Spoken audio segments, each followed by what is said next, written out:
আসো না, দেখবা দেখবা ও আমি কিন্তু একটু ভুল করিনি।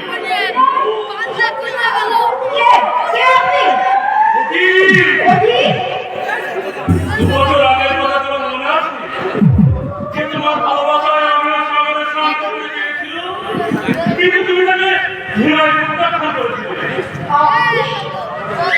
তোমার বাবাকে গেলাম প্রত্যাখ্যান পছন্দ করেছিল। আমি সেই প্রেমিক পুরুষ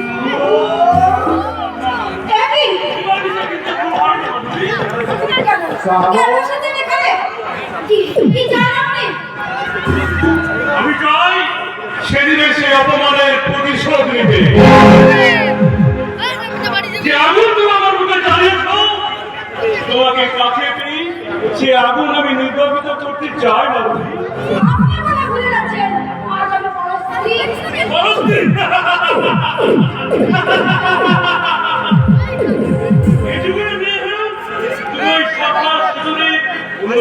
চাও মাধুরী, তুমি তোমায় জানো না এই যুগে এগুলো হচ্ছে মূল্যহীন।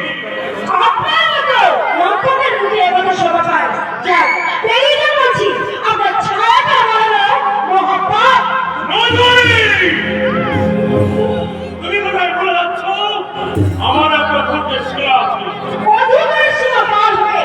সে যখন প্রবেশ করে তাকে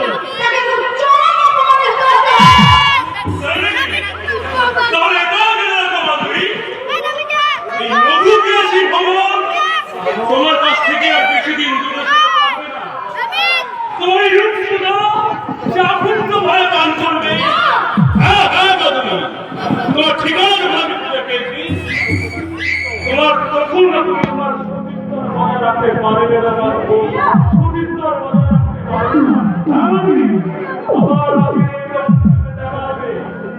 আর সেদিন দেখো কেমন করে কি তোমার মা কাটাকে উঁচু করে দাঁড়াতে পারো।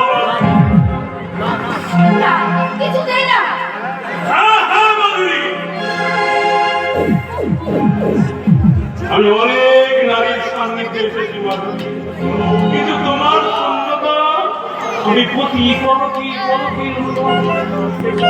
আর সেই শূন্যতাকে পূরণ করতে তোমাদেরকে আমার হাতে ধরা দিতেই হবে মাধুরী। জীবন আমি কারো কাছে পরাজয় স্বীকার করিনি, আর তোমার কাছে আমি পরাজয় স্বীকার করবো না।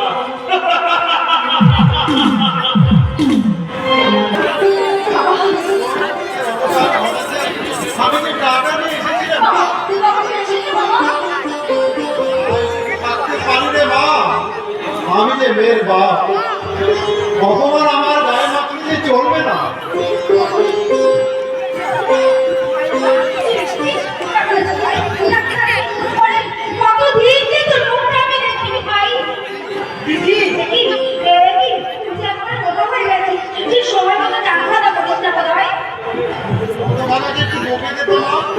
আমার কথা একদম শোনো না।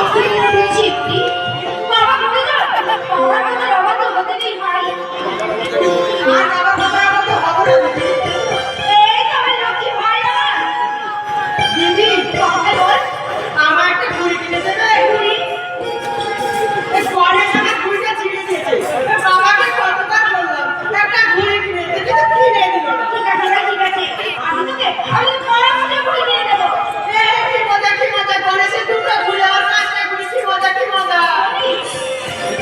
দিদি, তোমাদের কাছে কত টাকা গেল। আমি যাই। কোথায় যাচ্ছি? দিদিটা এক ফেলে দেবো, আমি এক ফেলে খাবো।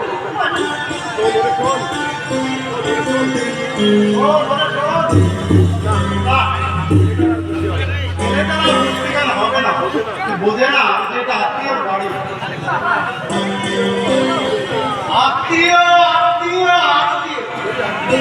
আত্মীয়তা করতে এসেছে।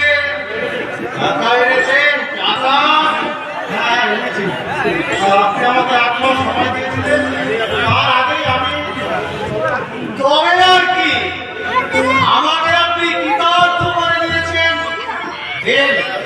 তাড়াতাড়ি আমার আবার দাঁড়ানোর সময় নেই, আমাকে এক্ষুনি বেরোতে হবে। এই যে দিচ্ছি নগদ 1,00,000 টাকা চাই আমার, আর বাকি আমি রাখতে পারবো না। না না, তাই তো, টাকাটা কোথায় গেল? আমি তো রুমালে বেঁধে টাকাটা এনেছিলাম। বাড়ির বিনিময়ে অনন্ত টাকার কাছ থেকে আমি 1,00,000 টাকা নিয়েছিলাম। এনেছেন তো কি, কোথায় গেল টাকাটা? নিশ্চয়ই ওই পথগুলো হয় আমরা যাইনি।